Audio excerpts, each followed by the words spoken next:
Hi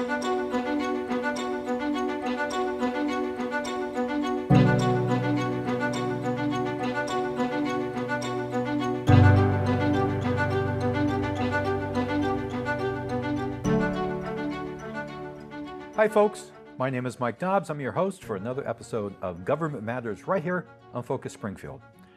And today we're going to do something a little bit different. A couple of weeks ago we did an interview with State Auditor Diana I always screw it up unless I'm looking at D'Azoglio.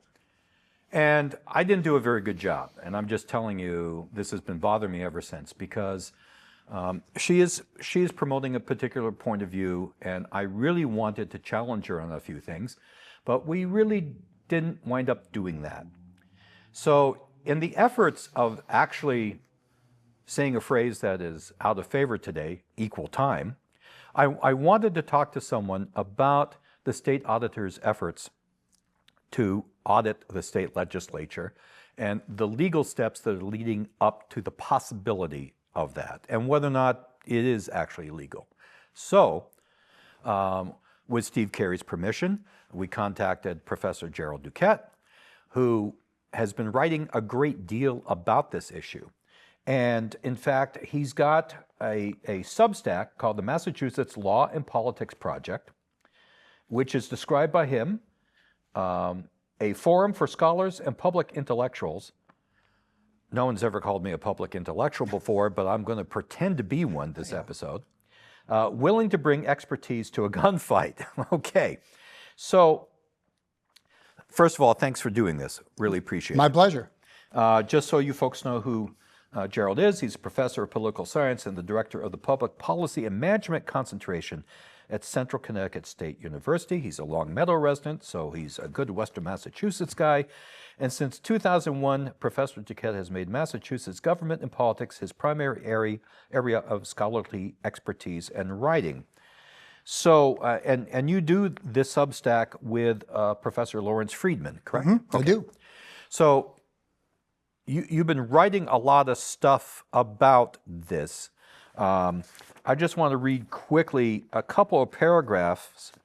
Lawmaking that you and Professor Friedman wrote. Lawmaking is no small undertaking, and so Adams, that is John Adams, envisioned a legislative body that would be able to go about the task unhindered with the freedom to make its own rules and protect its members from the consequences of fair and open debate about issues of the day. This is a reason why the legislature continues to resist State Auditor Diana D'Azoglio's effort to audit the general court pursuant to the ballot measure passed in 2024, because at a fundamental level, such audits would interfere with the legislature's ability to perform its constitutionally assigned functions. So what's interesting to me is that we had D'Azoglio's predecessor, Suzanne Bump, on here twice. Mm-hmm. The first time she came on was to really talk about what the state auditor does, and then the second time was sort of an exit interview. So I'd like to ask you, first of all, just to explain, because the state auditor gave her explanation, about what this ballot question really means, and now what the fight is. Sure. Well, the ballot question that actually passed in 2024 is very simple. It amended her authorizing statute in Mass General Law to make the legislature just one of the many institutions of government that she has the authority to audit. All it says is that, like every agency in the executive branch, now the legislature is explicitly one of the departments that she can audit. That's a very expansive thing. It is on its face unconstitutional because for reasons that I probably don't have time to get all the way into, but I can simplify it by just saying that the auditor, her position was created by the legislature for the purpose of keeping better tabs on the governor and the executive branch. The role of a state auditor, especially a state auditor who is an executive branch elected official, is to assist the legislature in conducting oversight of the executive branch. The idea that the state auditor, who is elected independently and statewide, can actually investigate or conduct oversight of the legislature is completely contrary to very basic American constitutional law, very basic. I have said to reporters for many years now that the power that she was ostensibly given in that initiative does not exist in any of the other 49 states. No state auditor who is a member of the executive branch has ever had the authority to audit a legislature without its consent. And obviously, in her stump speech, she routinely says things that are contrary to that fact, and that's problematic. The story of this goes way back to when she was running for auditor, when she was making a claim that a few of her predecessors had made during the campaign about maybe we can audit the legislature. But all of her predecessors, once elected, had their look at the law and realized that it was well out of bounds. And she is an innovator in that she did not do that. She pressed forward with arguments that I could go through line by line and explain to you why they're not correct, but she is very bold and very willing to just press forward with the political case without really much respect for the legal problems. And this has been a frustrating thing for me, because I have made every effort to provide information to her and to others. And there are at least a dozen qualified scholars who have testified against the legislative audit. And in fact, it's important to note, there are no experts on record saying that the legislative audit is constitutional. None. The only person you could even claim as an expert was former Judge Dan Winslow, who actually testified that it was unconstitutional, but that he thought the legislature should kind of impose it upon themselves. So this is not really debatable when you're talking to constitutional experts. My partner in the Massachusetts Law and Politics Project, Lawrence Friedman, is literally the leading expert on interpreting the Massachusetts Constitution, the leading expert. So I have all of the expert advice I need with regard to that, to the legal niceties of this. And ironically, just as the legislature ignored the auditor while she was campaigning for this without opposition, the auditor has ignored the experts throughout this ordeal by just waving her hand and saying it's baloney. I don't even know. She doesn't really answer the question. It's not baloney. The history and functions of the auditor's office are specific, and they are not consistent with what the auditor says they are. It's problematic because I feel I feel bad for average voters who really don't have a way to know when she's telling them something that actually isn't true. So one of the things that came up in the conversation that we had was this perception that the Massachusetts legislature really needs this kind of outside examination, because she maintained that when she was a member of the general court, sure, she saw things and heard things that she felt were unethical, et cetera, et cetera. And, I think that it is justified with our recent history to want to examine the legislature. For instance, sure, I just want to point out that when we come to the Speaker of the House position, Charles Flaherty, who was Speaker from 91 to 96, had tax trouble and lobbyist freebies. Thomas Finneran, Speaker from 96 to 2004, had said drawing the lines and then crossing them. Sal DeMacy, 2004 to 2009, was involved with a software scheme with a $13 million price tag. DeLeo, who served from 2009 to 2020, in 2014 was labeled as a unindicted conspirator in a case involving job trading in the state's probation department, and he left office without formal charges. Mm-hmm. So far, Ronald Mariano, yes, he took the lead in 2020, and so far he's being seen as pretty much a paragon of being a straightforward, straight arrow about things. So when we take a look at that history, I do think from certainly a populist background, people are going to say, see? We've got these crooks. We've got these guys who... And while it's undeniable, we've had problems in the legislature over the years. Well, can I just jump in? Sure. What you've just named, all of those, and you could have added to that list. You were kind. There's several. There's a whole chapter in our book about it. But those are all individual legislators. Right. Those are not the institution of the legislature. Right. Legislature, right? So this is one of the things that the auditor seems confused about. She has it in her head, apparently, that checks and balances allows for executives like her to conduct oversight of the legislature. And when she's trying to claim that it already happens, she talks about individual actions or investigations against individual legislators. That's not oversight of the legislature. That's just simply doing your job and investigating individuals who may be breaking the law. That's sort of a red herring, right? It's very important that we understand the difference between the conduct of legislators, which, like everybody else, is subject to the same kind of laws, right?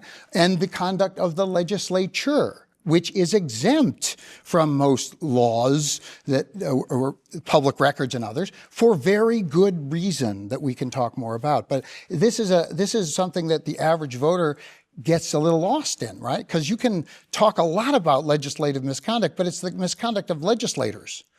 It's not misconduct of the legislature.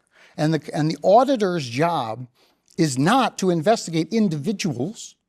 It is to audit agencies. It is to audit executive branch agencies. Well, let me just underscore that. All these guys whose names I just read, their actions were not discovered by the state auditor.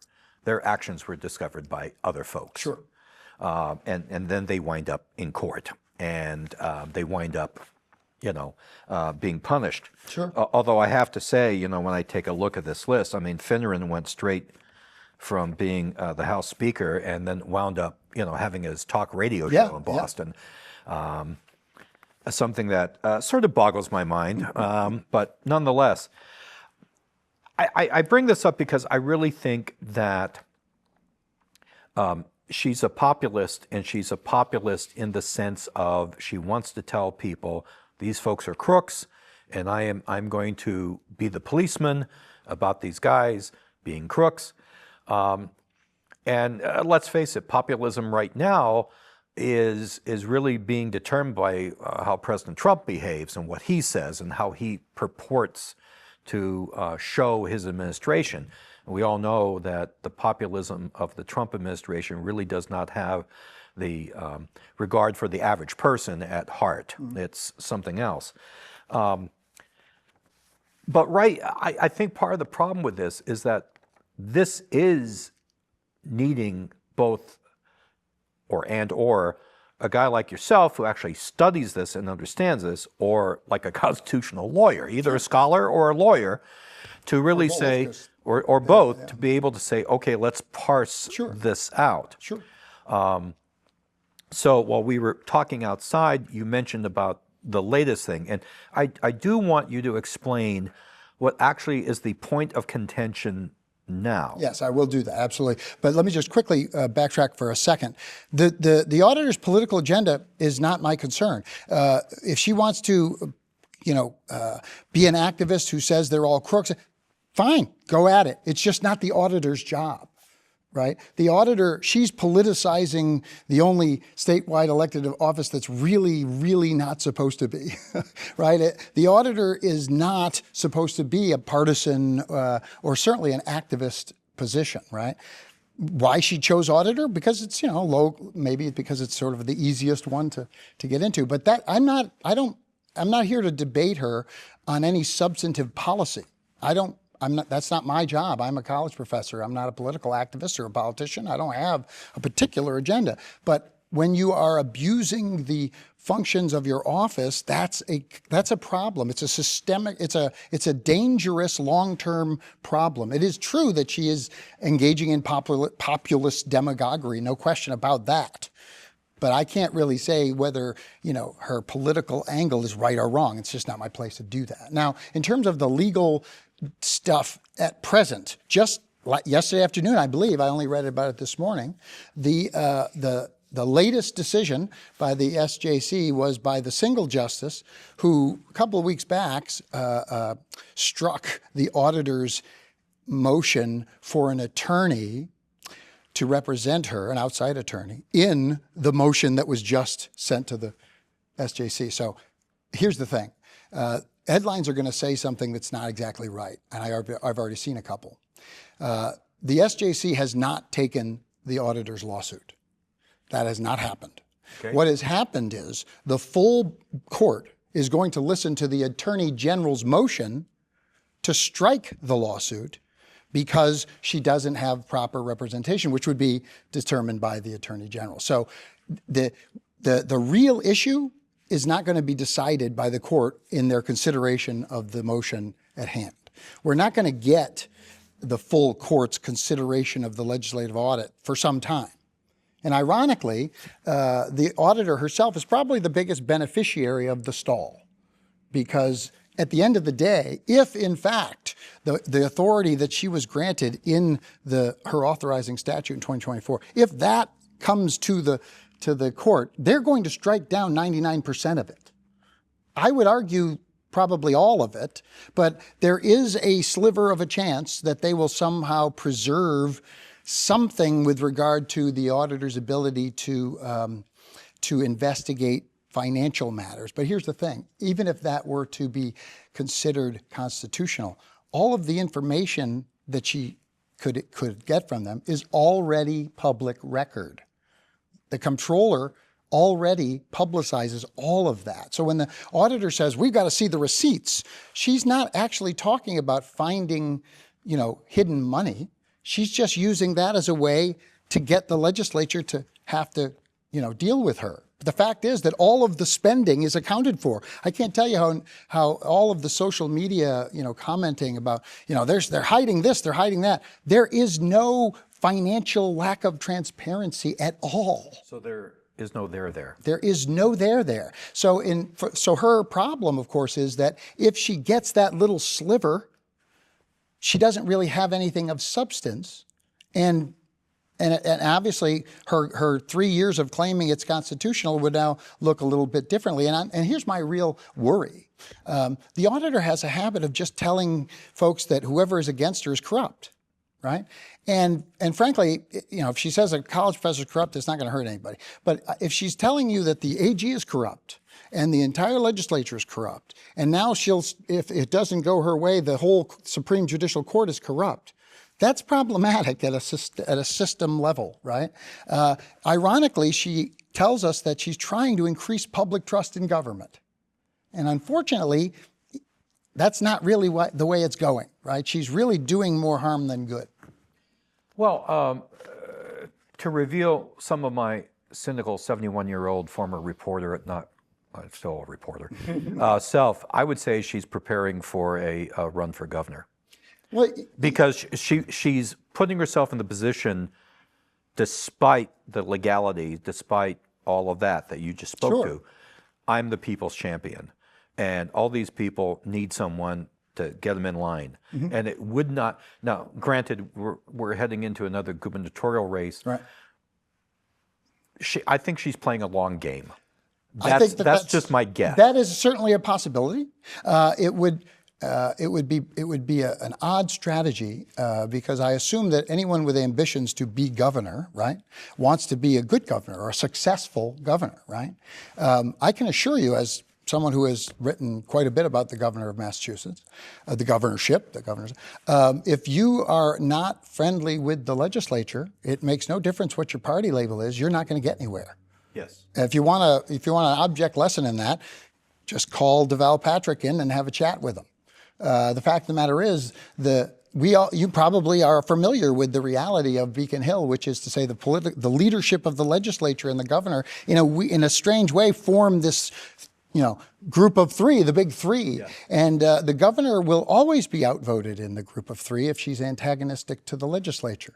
So if that was her political goal, she's going about it in the most destructive possible way, which is why I assume that she has a goal of maybe becoming a senator or a member of Congress, because if she wanted to be governor, she's literally taking the path to government to being maybe elected, but failing miserably if elected. Right. I mean, I think that people are always surprised that when Deval Patrick was in office, it's a Democratic-controlled general court. Right. So you figure, okay, tag you're in, we're all together. That's not the case. Nope. Because even if the governor doesn't have a big ego, you've got two other people, the Senate President and the Speaker of the House, they got egos. And they want to be seen as leaders and innovators, et cetera, et cetera. And I get it. It's almost like this, like you say, a gang of three. You got to get these guys being a generic term, on your side.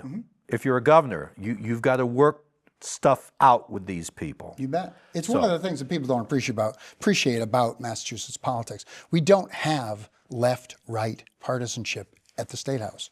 We have insider-outsider. That's the cleavage, right? And the auditor represents sort of an innovator in the outsider politics, right?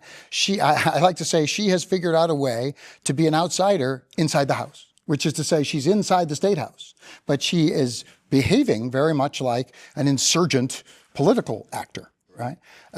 This is problematic for a lot of reasons, but it's very common for people to assume that politics is always a left-right thing. And the auditor enjoys telling people that the people on the left and the right are both on her side. Well, what she means is that the far right and the far left, the activist communities are on her side. And of course, the reason they're on her side is because they are the groups that the legislature is not being as responsive to as they would like. Right. Right? And so naturally, it's sort of a strange bedfellows coalition that she's put together, right? That's not actually going to make it possible for her to become governor and then control the legislature. Right. Well, maybe you're right. Maybe she's viewing the Senate or a House seat down the road. While you're here, we got to talk about what I think is a very interesting race that is going on right now, and that's the race for Neal's congressional seat. Congressman Neal wants another term.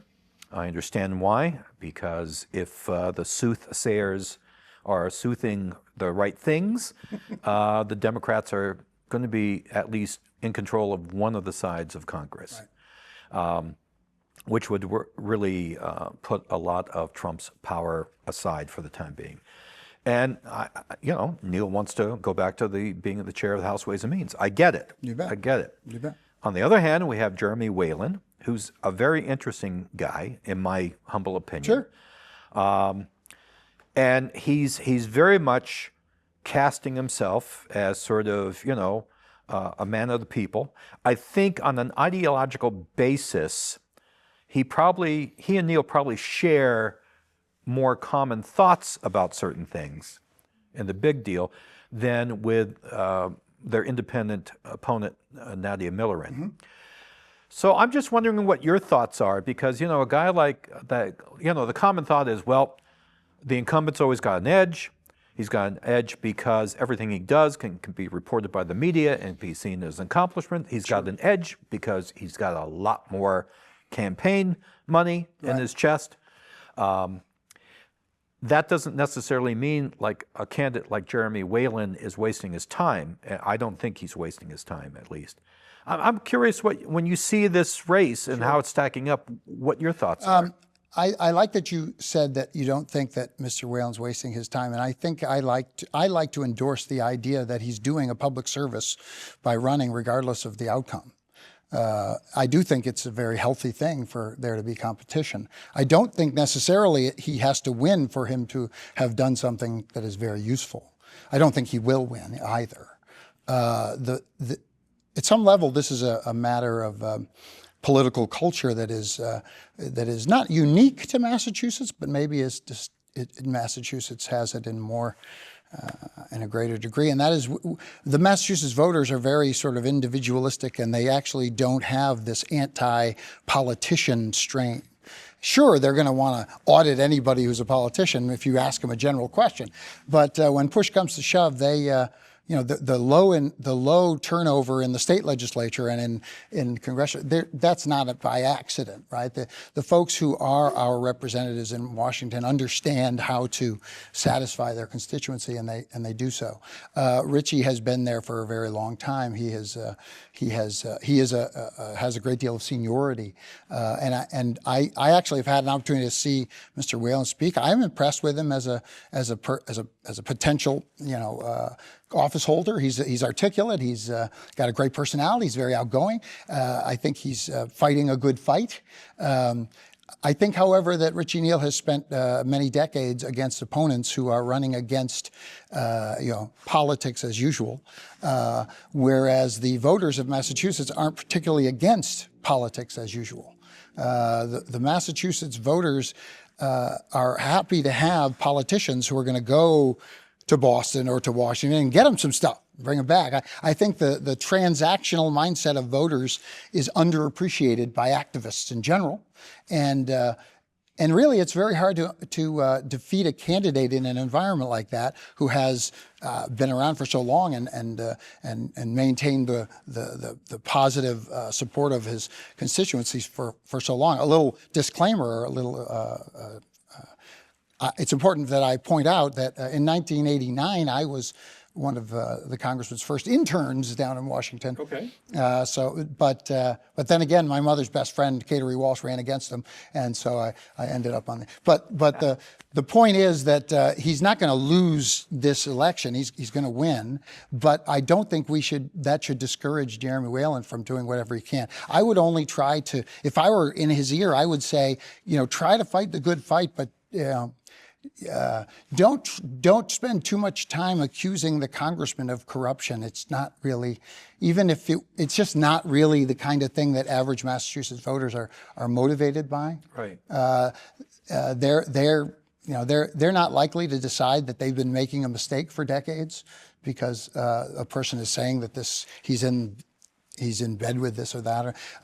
He has had several opponents over the years who have all used the same pitch, and none of them have come anywhere close. And it's not because the voters are, not hearing them. It's not because the voters aren't paying attention. It's because the voters are not quite as activist or policy-oriented as activists sort of assume they are. The other thing about this district is traditionally a lot of the people who have opposed the congressman in the past, they may show that they've had credible turnouts in Berkshire County, Franklin County, Hampshire County. You cannot win that congressional seat without taking Hampden County, because this is where all the people live. Yeah. And so you need to carry Springfield. You need to carry West Springfield and Chicopee and Holyoke and things like that. Sure. That's what you need. Sure.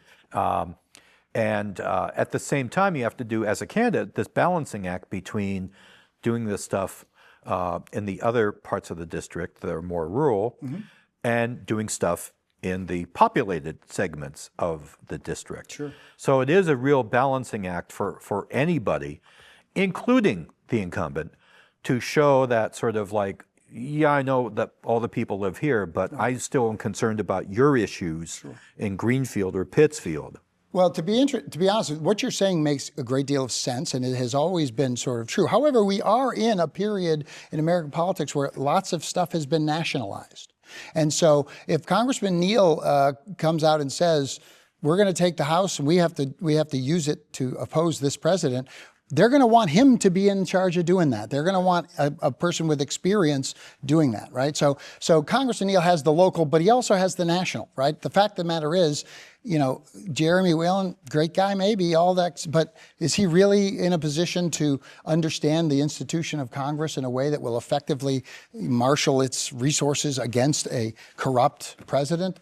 That's a tough case for him to make. I think that both the national, scene and the advantages that you have rightly pointed out mean that the congressman will be reelected. And I just hope that he's willing to engage, in debates. I just hope that he's willing to. Well, we certainly would be more than happy to have a debate between the two of them. He has, Congressman Neal has participated in debates in the past. So we're hoping, hey, right here, Focus Springfield, we'll do it. One of the things that's really relevant here is, and it's relevant with the auditor's efforts as well, professional politicians are not being corrupt when they are trying to ensure their re-elections.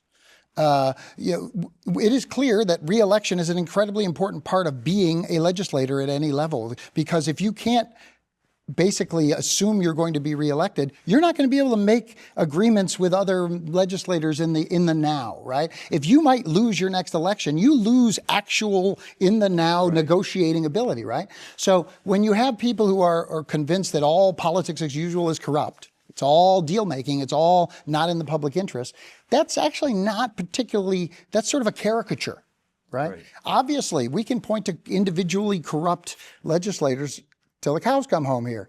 But the fact of the matter is, experienced legislators have a really important job to do, and they actually need to have deliberative space to do it, right? One of the worst things about the push for this audit is that the public doesn't understand that this push is invading that space, and the legislature isn't willing to tell them. That's what's really frustrating for an academic, right? The legislature is playing their cards close to the vest. They ignored her in 2024, so much so that the poor Secretary of State had to find some crazy CCSU professor to write the opposition argument in the voter guide. There was no organized opposition, right?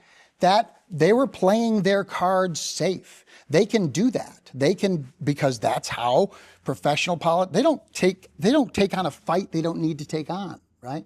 I think that they need to start to take this fight on, if not for their reelections, which I don't think are in jeopardy, but I do think that there's a really big problem here in the sense that the auditor is actually causing the oldest constitution in the world, the oldest, to actually start to show some problems. In other words, because what she is doing absolutely violates not only the separation of powers, but also legislative, I call it legislative supremacy. My colleague prefers I say preeminence, but as well as the fact that they are constitutionally allowed to make their own rules. The Constitution is filled with things that tell us that the legislature is special, that they are not just one branch of three where all three get to do the same things to each other. That is an understanding of the separation of powers and checks and balances that no high school teacher would teach. The idea that the legislature isn't the one with all the oversight power, there's no such thing. Oversight and checks and balances are not the same. Right. Oversight is a long-established legislative power. You don't get to oversee the overseers. That's the voters' job. And so obviously I'm sneaking back to the auditor question because it's a very frustrating one, because at the end of the day, what's really suffering is civic education. The voters are being fed information that no professor, no high school teacher, certainly no law school professor would ever let someone get out of their class believing. And she gives that lesson constantly, and it's very frustrating. Well, I thank you for coming in to talk about this. Yeah. And folks, I thank you for watching another edition of Government Matters.